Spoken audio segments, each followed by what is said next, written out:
Bonjour et bonsoir à vous tous et merci d'être avec nous dans Le Monde en 7 ce samedi. Nous allons faire le débat sur trois sujets de l'actualité. On parlera de la Côte d'Ivoire où Guillaume Soro n'exclut pas une candidature à la présidentielle 2025 dans le pays. On ira du côté du Sénégal là-bas également pour parler de la présidentielle. La candidature de Ousmane Sonko est vraisemblablement compromise. Et puis le Togo, on parlera de ce congrès obligatoire pour les partis politiques avant fin mai 2023. C'est la charte des partis politiques qui donnait un moratoire de 12 mois, lequel moratoire s'achève donc en fin mai 2023. Et pour évoquer ces sujets avec moi sur le plateau, pour commencer, Komi Mayaba, qui est directeur de publication du journal Le Symposium. Bonsoir Komi Mayaba. Et bonsoir Michel.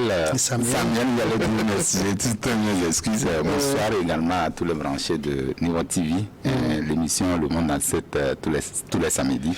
Et merci à vous également d'accepter notre invitation. Je rappelle aussi que vous êtes président de l'Association des journalistes citoyens engagés pour la lutte contre l'extrémisme violent et le terrorisme. De ce côté-là, qu'est-ce que vous faites concrètement ? Oui, Samuel, comme tu as su bien depuis quelques années, cette question du terrorisme embarrasse le monde entier. Et nous, au niveau du Togo, vous avez vu que vous avez constaté qu'il y a des efforts à tous les niveaux, que ce soit au niveau des premiers responsables, comme au niveau justement de la population. Il y a cette volonté d'aller lutter contre ce phénomène-là qui, ma foi, met à nu les efforts que les uns et les autres essaient d'entreprendre pour le développement de leur bien-être. Et aujourd'hui, nous, au niveau de AIO7, nous menons des actions de sensibilisation. Et également, nous, comme vous l'avez dit, c'est bien de l'évoquer parce qu'il y a un projet actuellement qui est en cours, que nous allons très bientôt renforcer les capacités des journalistes et des forces de défense et de sécurité en matière de communication, en temps de crise. Parce que vous savez, l'un des majeurs pour lequel les gens ne savent pas comment communiquer en temps de crise. C'est très important et nous pensons que cette approche-là, si nous arrivons à viabiliser cela, à mettre ça à la disposition de ces acteurs-là, on les appelle les acteurs clés, je pense qu'on peut arriver à aider les gouvernants qui sont permanents dans cette lutte-là à éradiquer le mal. C'est vrai que la pandémie, je peux l'appeler comme ça, est partie pour longtemps, mais avec les uns et les autres, les efforts des uns et des autres, on peut arriver tant soit peu à freiner l'élan de ce phénomène-là qui, ma foi, comme je le rappelais tantôt, qui fait un désastre mondial. Justement, vous avez évoqué l'aspect du renforcement de la communication en temps de crise et sur ce sujet justement du terrorisme aujourd'hui, quand on regarde la communication, on a l'impression qu'elle est absente. C'est quoi, selon vos analyses? C'est parce que les journalistes n'ont pas encore les outils pour communiquer sur les situations de crise? Oui, vous savez, il y a la communication, elle est plurielle. Et aujourd'hui, quand on prend l'aspect au niveau de la sécurisation, quand il y a crise, une crise terroriste, il y a cette manière de communiquer. Comment communiquer en temps de crise? C'est parce que nous constatons qu'il y a des dérapages dans la communication quand il s'agit de ces actes-là que les gens posent. Je vais vous donner un exemple. Quand vous sortez, vous trouvez qu'il y a ces personnes véreuses-là qui ont commis un acte quelque part. Vous utilisez l'outil que vous utilisez pour communiquer, doit être quand même un outil qui ne puisse pas créer de la psychose. Au contraire, amener la population à ne pas se mettre dans une psychose. Donc cette question-là, elle est beaucoup plus sensible. C'est pourquoi nous disons qu'il faut que les acteurs clés, comme ceux qui sont toujours permanents dans la lutte, nous également la communication doit être quand même d'un niveau élevé pour que la population aussi se sente heureuse. Parce qu'aujourd'hui, si vous ne savez pas ce que vous dites là, c'est ça que nous appelons souvent la guerre de communication. À des moments donnés, il y a des informations qui vont fuiter, on vous dit non, voilà ce qui se passe. Il faut savoir quels sont les outils qu'il faut utiliser justement pour que la population ne soit pas dans la psychose. Mais nous disons qu'en le faisant également, il faut que tout le monde s'inscrive dans cette logique-là parce que le terrorisme, il y a plusieurs aspects. On n'en finira pas, il y a plusieurs aspects. Notre rôle en tant que journaliste, c'est d'aider la population à avoir l'information qu'il faut quand il y a ces actes-là qui sont commis ou qui sont posés ça et là. Mais en même temps, sensibiliser la population, parce que c'est très important. Quand vous donnez l'information, il faut savoir que cette information a une portée. Et cette portée également doit jouer un rôle dans l'action que les personnes ou ces terroristes-là veulent mener dans les actions. Donc, nous allons amener les dirigeants, enfin les personnes, les populations, vers cette thématique, enfin vers cette problématique-là, en leur expliquant les biens fondés de comment est-ce qu'il faut se tenir en temps de crise, sensibiliser, comment approcher des gens, quels sont les mécanismes qu'il faut utiliser, ainsi de suite, ainsi de suite. Mais c'est bien sûr avec des acteurs, puisque ceux qui viendront pour donner cette formation, c'est des gens qui sont très bien outillés et ils vont donner cette information-là. Je pense que ça va permettre à notre population, surtout les journalistes et les forces de défense, vous savez que les deux, quand ils savent comment manipuler le langage, comment utiliser l'information, je pense que ça peut apporter de la calmie, en même temps permettre à cette population aussi d'être sur le qui-vive, parce que c'est très important. Nous n'allons pas toujours rester dans la psychose. Bien sûr, nous ne pouvons pas dire que le terrorisme, avec le terrorisme, sans le terrorisme, nous allons vivre. Mais il faut quand même avoir des concepts beaucoup plus précis pour qu'au côté de ce phénomène-là, la population aussi, chaque fois, ne doit pas être dans la panique. Nous pouvons donner une information qui puisse leur permettre aussi de vaquer à leurs occupations. Oui, justement. Merci beaucoup, en tout cas, pour ce que vous faites. On attaque donc notre premier sujet. Nous commençons avec la Côte d'Ivoire. L'ancien Premier ministre ivoirien, Guillaume Soro, qui est en exil depuis 2019, a affirmé lundi sur sa chaîne YouTube qu'aucune raison ne l'empêchait d'être candidat à la présidentielle de 2025. Il n'y a pas de raison de ne pas être candidat à la présidentielle. C'est ce qu'a déclaré après plusieurs mois de silence M. Guillaume Soro lors d'une interview de plus d'une heure menée par son directeur de communication. Guillaume Soro a pressé les cadres de son parti Génération et Peuple Solidaire de travailler sur le terrain pour asseoir les organisations capables de relever le défi présidentiel.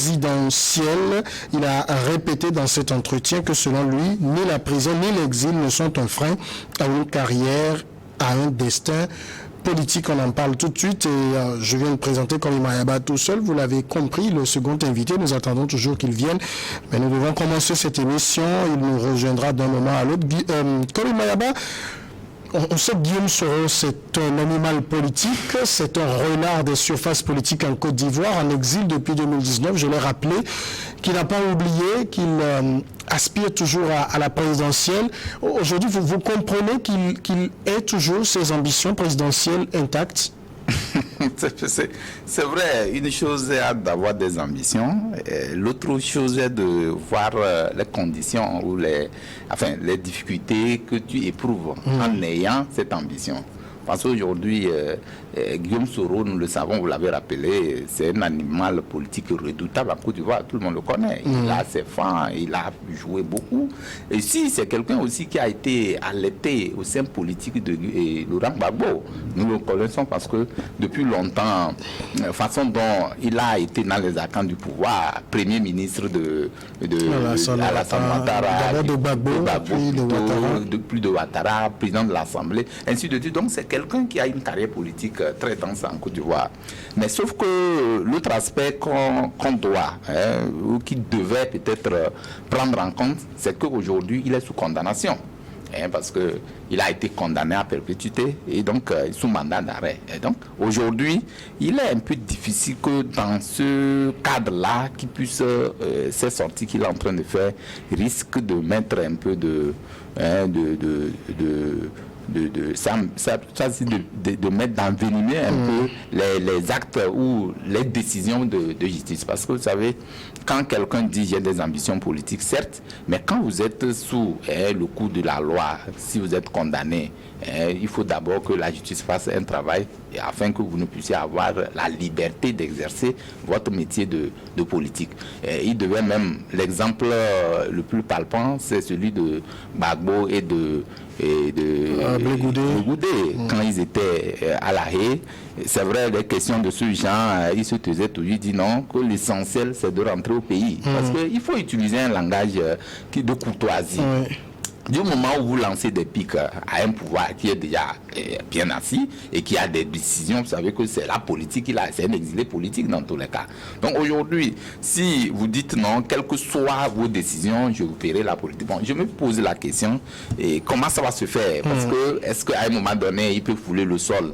Il ne voit rien comme ça un matin pour dire non, ou bien il va... il avait déjà tenté, son avion n'a pas pu atterrir. Voilà, justement, c'est ça, moi je dis que ce serait un peu difficile. Je ne sais pas si c'est une façon de refaire autrement la politique à son niveau, ou de peut-être signaler sa présence sur le terrain politique, étant bien sûr en disant, mais sachant bien sûr qu'il ne pourra pas le faire. Mais je crois que sa cellule de communication, il doit avoir des conseils politiques qui doivent lui dire que non, à un moment donné, c'est pas comme ça la politique se fait. Il faut d'abord faire des mea culpa. D'abord, l'essentiel c'est qu'il faut à un moment donné que la justice puisse réfléchir sur cet aspect, parce que c'est vrai qu'on dit qu'il y a eu une condamnation, c'est fini et tout, mais à un moment donné, sauf la grâce présidentielle peut lui permettre d'arriver et commencer sa carrière politique. Mais du moment où il a été condamné et que jusque-là, il ne se reproche de rien, il dit non, que même quelle que soit la distance, il fera sa politique. Bon, nous attendons de voir comment il pense refaire cette politique-là. Mais ce serait difficile, à mon avis, ce serait difficile.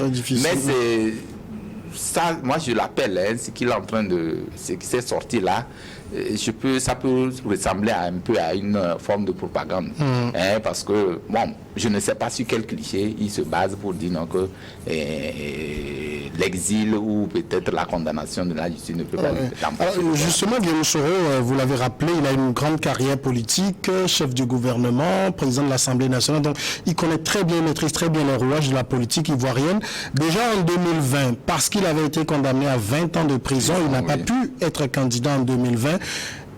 Il devrait savoir que ça va être impossible, sans que sa condamnation ne soit levée, qu'il soit candidat. Oui, c'est ce que je rappelais tantôt. Je disais que actuellement même, il a été condamné. C'est un coup politique qu'il essaie de jouer. Oui, c'est un coup politique, mais qui n'est pas bien séant. À mon avis, ce n'est pas comme ça, parce que même les flancs qui sont derrière lui aujourd'hui vont s'interroger à comment des choses, comment il va procéder pour dire non, qu'à 10 ans, il fera la politique. Et rappelez-vous qu'il a été condamné à perpétuité actuellement. Oui. Et donc, ça, c'est un peu difficile. C'est un peu difficile, sauf un matin. Moi, c'est ce que je vois, un matin qui est une grâce que le président de la République peut décider du sort politique de Guillaume Soro. Et donc, maintenant, jusqu'alors... C'est pas quand même quelqu'un qui donne l'impression de vouloir se soumettre au président de la République. Effectivement, c'est le danger. C'est en cela que je disais, attends, s'il arrivait à peut-être être un peu humble, avoir une certaine humilité par rapport aux décisions de justice, peut-être un matin, le président de la République peut prendre cette décision de dire non au nom de la réconciliation, puisque d'ailleurs même ça va ressembler à un chantage aussi. Non, bon, pas forcément. Vous savez, tous prônant la réconciliation en Côte d'Ivoire.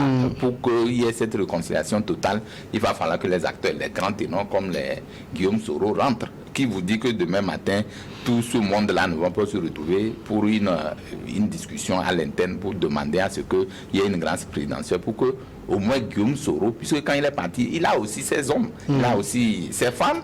Tout ça là se retrouve autour de la Côte d'Ivoire, il fêtait la réconciliation. Les deux, quand ils sont rentrés aujourd'hui, vous savez qu'il y a un peu de l'accalmie, chacun essaie de gérer sa carrière politique à sa manière. Donc ça semble donner un peu de l'espoir à cette crise post-électorale en Côte d'Ivoire. Mais s'il y a encore d'autres personnes en exil, je pense que dans le bon sens, Guillaume Soro devait quand même, à partir du mimétisme qu'il devait garder, devait permettre au président de la République de prendre cette décision de lui faire grâce. Souvenez-vous, les deux ont été graciés. Quand je parle des deux, je parle de Gbagbo. Ils ont été graciés également, Légoudé également, et puis la dame Simone Gbagbo. Donc tous sont en train de mener leur carrière politique. Et en même temps, ces personnes dont je venais de citer tantôt sont en train d'appeler à ce que cette réconciliation-là, qu'elle ne soit pas partielle, mais qu'elle soit totale. Avant qu'elle ne soit totale, il faut que les autres qui sont en exil, comme des exilés politiques puissent rentrer. Maintenant, le travail ne devait se faire dans des couloirs, mais ce n'est pas des sorties publiques ou sur des réseaux sociaux qu'il faut peut-être dire que non. C'est comme c'est un défi, il lance à un pouvoir qui est déjà assis et qui a déjà pris des décisions. Mais malheureusement, on attend de voir, je le dis tantôt, on attend de voir, mais je vois un peu un miracle qui serait un peu difficile d'arriver. En tout cas, le Guillaume Soro affirme que pendant mon exil, je suis allé un peu partout, en Amérique, en Europe, au Moyen-Orient, pour nouer des contacts, participer à des réunions ou à des rendez-vous privés. Ces mois où je me suis abstenu publiquement de prendre la parole ont marqué un grand travail de réflexion pour la construction de notre mouvement.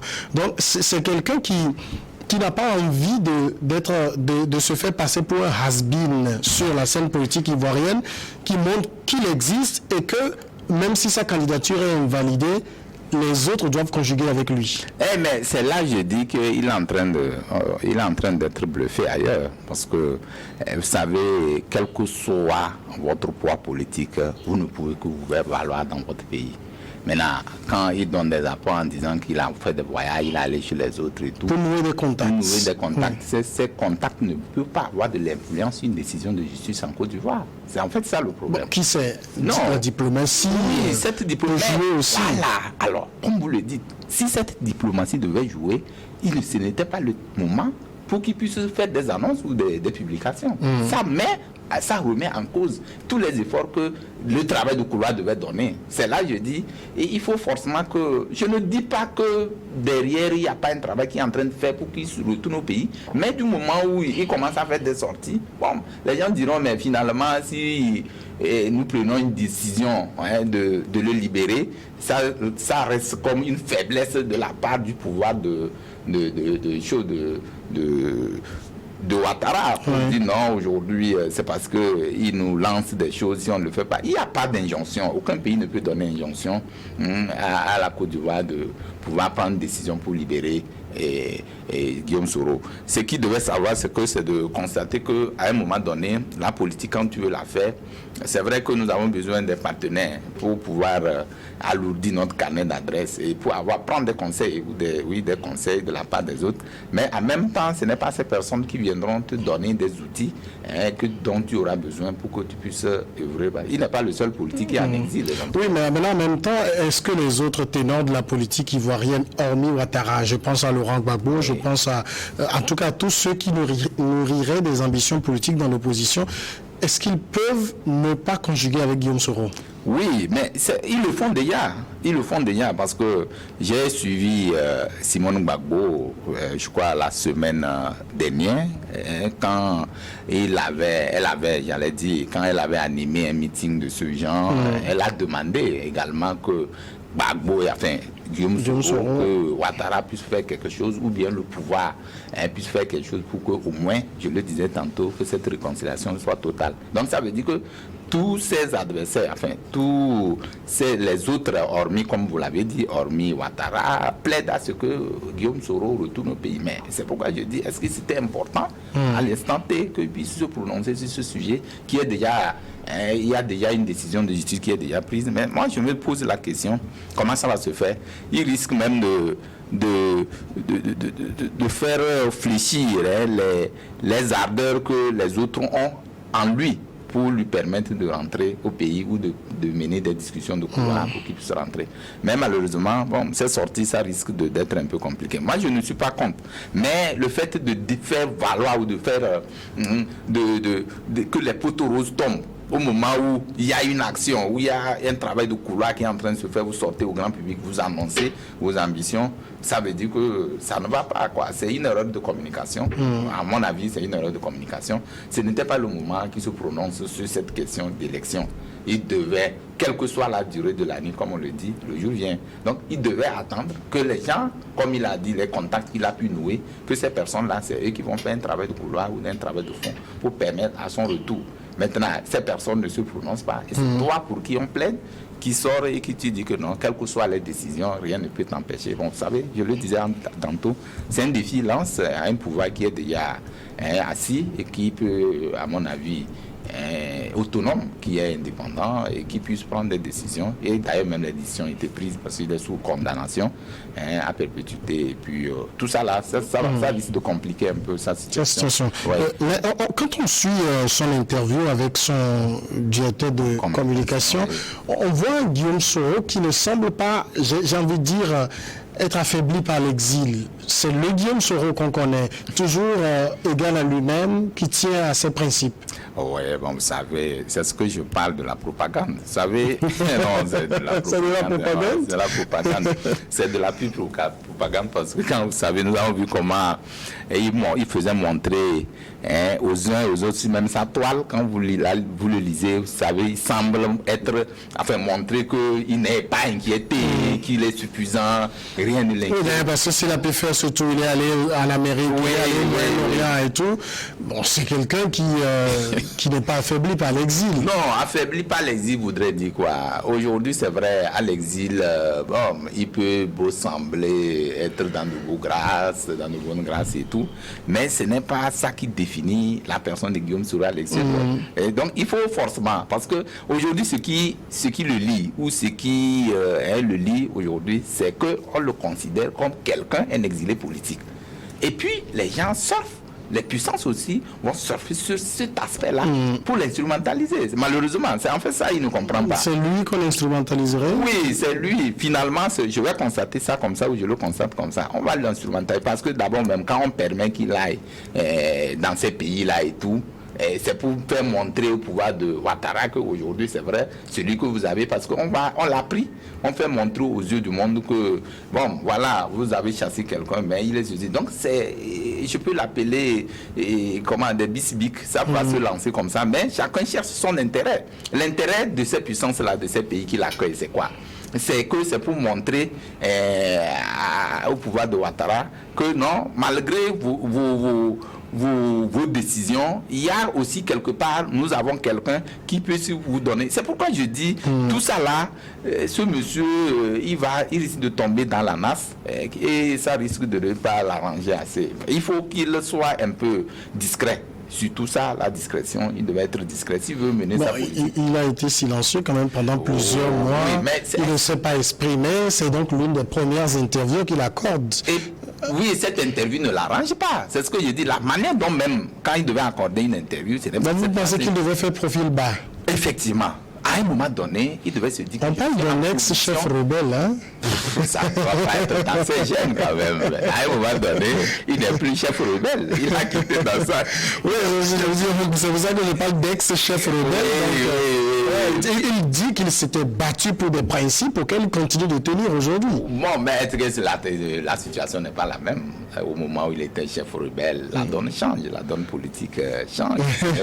Nous ne sommes plus en guerre. Donc les choses commencent à être un peu plus harmonieuses. Et puis, donc, chacun doit se situer dans son rang. Aujourd'hui, il veut devenir quoi? Président de la République. Donc, il ne doit pas être chef rebelle pour être président de la République. Donc, à un moment donné, il se dit, je suis président d'un parti politique, je fais profil bas, je vais être à l'écoute de tout le monde, je ne vais pas être dans ma poursuite de chef rebelle. Je vais laisser tomber tout et je prends ma blouse d'un homme politique, un dirigeant, que demain je peux venir au pouvoir. Donc vraiment, il faut qu'il fasse profil bas. Ça, c'est l'une des choses, l'une des recommandations que, à mon avis, si j'étais proche de lui, j'allais plus lui donner. Cette sortie-là, vraiment, ça va... C'est pas opportun. Ça ne va pas l'arranger, à mon avis. On passe au second sujet, c'est le Sénégal. On parle maintenant de Ousmane Sonko. Là également, on parle de la présidentielle. Sera ou sera pas candidat? On a l'impression que la candidature d'Ousmane Sonko, troisième homme de la présidentielle 2019, est de plus en plus compromise, surtout après sa condamnation à 6 mois de prison avec sursis et 200 millions de francs CFA d'amende en appel du procès de diffamation à lui intenté par le ministre de l'Environnement. L'opposant Sonko a été condamné, c'était lundi, à 6 mois de prison avec sursis lors du procès en appel. Cela menace son éligibilité à la présidentielle 2024. Il a également écopé d'une amende de 200 millions de francs CFA de dommages et d'intérêts. Maître Boubacar Sissé, un des avocats de ce dernier, a assuré devant des journalistes que cette peine rend Ousmane Sonko inéligible si elle est maintenue. En tout cas, il a 6 jours pour se pouvoir en cassation. cassation depuis le lundi dernier. On va écouter donc l'avocat maître Boubacar Cissé. On est venu ici pour libérer le Sénégal, pour dire à Macky Sall, sa chemin de dictateur là, qu'il n'a qu'à arrêter, qu'il n'a qu'à libérer les détenus politiques. On en a marre, on ne veut plus de lui, et on dit basta. Qu'il n'a qu'à laisser notre Sénégal, on veut la paix, on ne veut pas de problème avec qui que ce soit. La démocratie sénégalaise est dans le coma. Dans le coma, pourquoi? Le principe le plus simple en démocratie, la libre participation des acteurs politiques à des élections est biaisé. Ce simple principe est bafoué. Le président Macky Sall verrouille systématiquement le processus démocratique dans notre pays. Il n'y aura pas d'élection dans ce pays sans le candidat Ousmane Sonko. Ça c'est très clair, qu'on ne se leurre pas. Qu'on ne se leurre pas. Et nous aurons une posture défensive pour imposer cette candidature. De droit, quels que soient les moyens. Nous ne nous laisserons pas faire. Ce pays est le nôtre, ce pays nous a tout donné. Ce pays nous a tout donné, nous sommes la jeunesse de ce pays et nous voulons de Ousmane Sonko. C'est aussi simple que cela. Voilà, désolé, ce n'était pas maître Boubacar Cissé, mais ce sont les partisans d'Ousmane Sonko qu'on a écouté. Comme au Mayaba, le ton est très ferme. On veut notre Ousmane Sonko. Lui-même aujourd'hui se trouve dans ce qu'on peut appeler de très beaux draps. Ouais. S'il veut être candidat en 2024 avec cette condamnation à 6 mois de prison, même avec sursis, il est impossible qu'il soit candidat. Et ça fait dire à beaucoup de personnes que finalement, Macky Sall veut éliminer un adversaire très sérieux. Je le disais dans l'une des émissions sur ce sujet-là, que non, tout ce qui est en train de se faire par rapport au procès Ousmane Sonko, c'est qu'ils veulent politiser ce procès. La justice s'est mêlée, s'est saisie du dossier pour affaiblir un adversaire politique qui dérange le pouvoir de Macky Sall. Et tout le monde dans l'époque disait non, la justice doit être indépendante. Souvenez-vous qu'il a été d'abord condamné je crois à 3 mois qui lui permettait... À 2 mois, oui. À 2 mois, j'allais dire, qui lui permet d'être candidat. Mais quand c'est poussé encore plus haut, il a été condamné maintenant à 6 mois. Ça veut dire que sa candidature ne peut plus passer. Donc c'est venu, même s'ils vont en cassation, comme ils le disent, ils prendront des dispositions pour que cette candidature ne passe pas. Donc c'est l'envie d'un régime, d'un président qui, ma foi, quoi qu'il faut le dire, il semble ne pas se désolidarité pour nous dire que c'est la justice. Cette justice, je sais qu'aujourd'hui, elle n'est pas une justice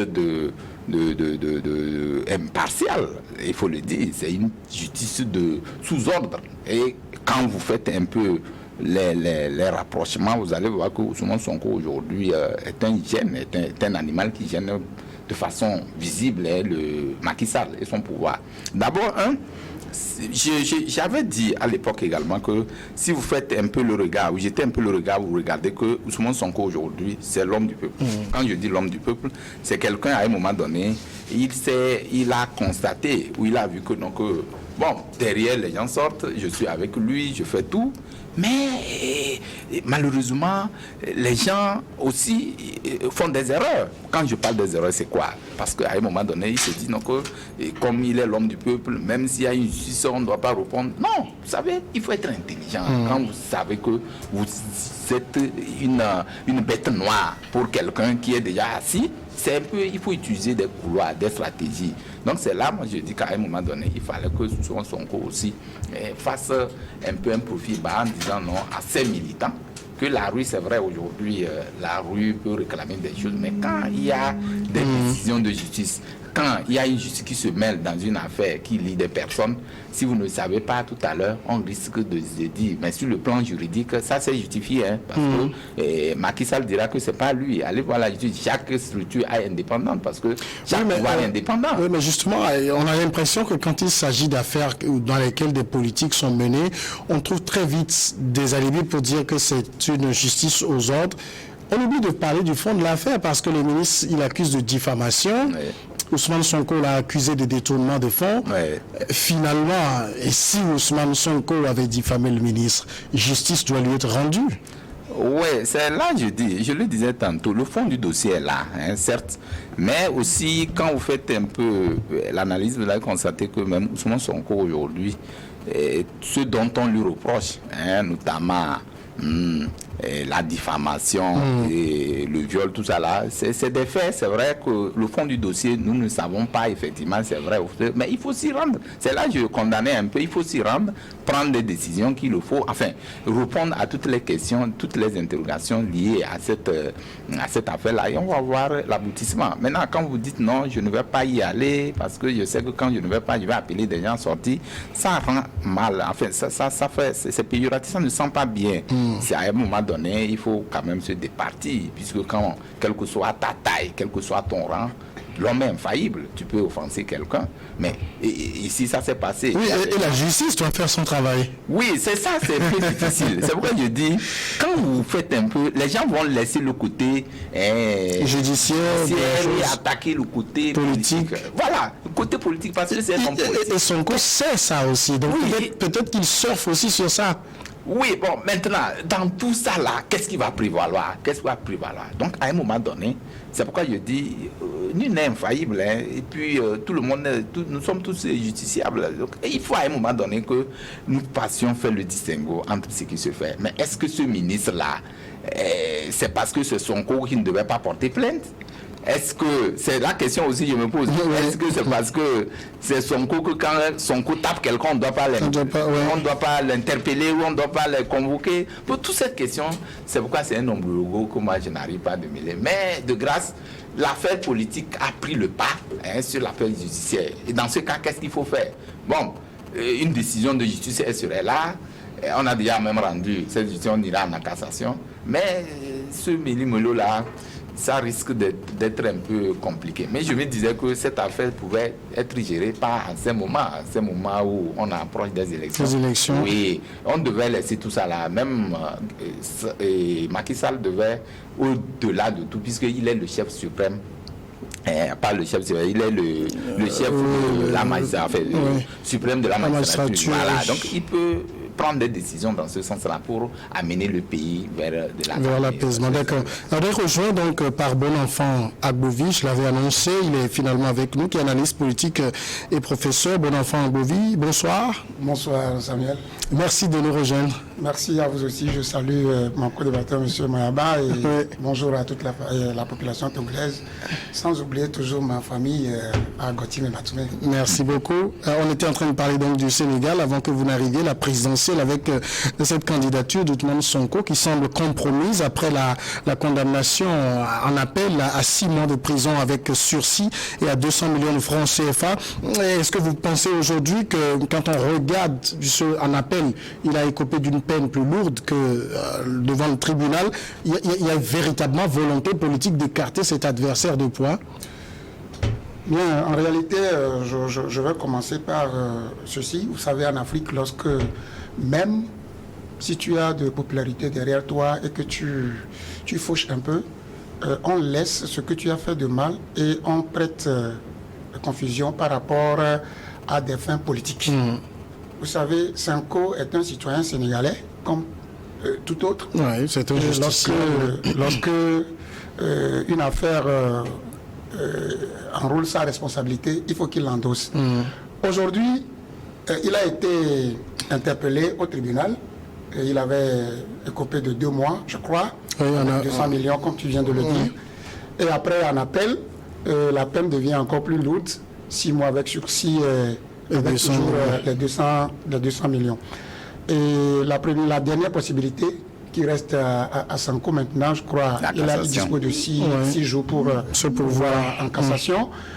Et selon le droit et les lois sénégalaises, lorsque cette décision au regard de la Cour suprême devenait, comment l'appelle-t-on, définitive, ça veut dire que ce que les gens ont pensé, que la candidature de Sonko serait compromise, ça le serait. Parce que aujourd'hui, la Cour suprême, c'est le dernier ressort je crois, dans toutes les juridictions, qui ne jugent pas le fait, mais jugent les procédures adoptées par le tribunal et la cour d'appel. Donc aujourd'hui, tout ce que Sanko avait fait, moi je me dis qu'il a joué de l'innocence et il a joué de populisme parce que tu sais que tu es en erreur et tu appelles la population derrière et il croit qu'avec cette population, parlera que j'ai la popularité, ça peut cacher ce qu'on lui reproche. Aujourd'hui, on a dit que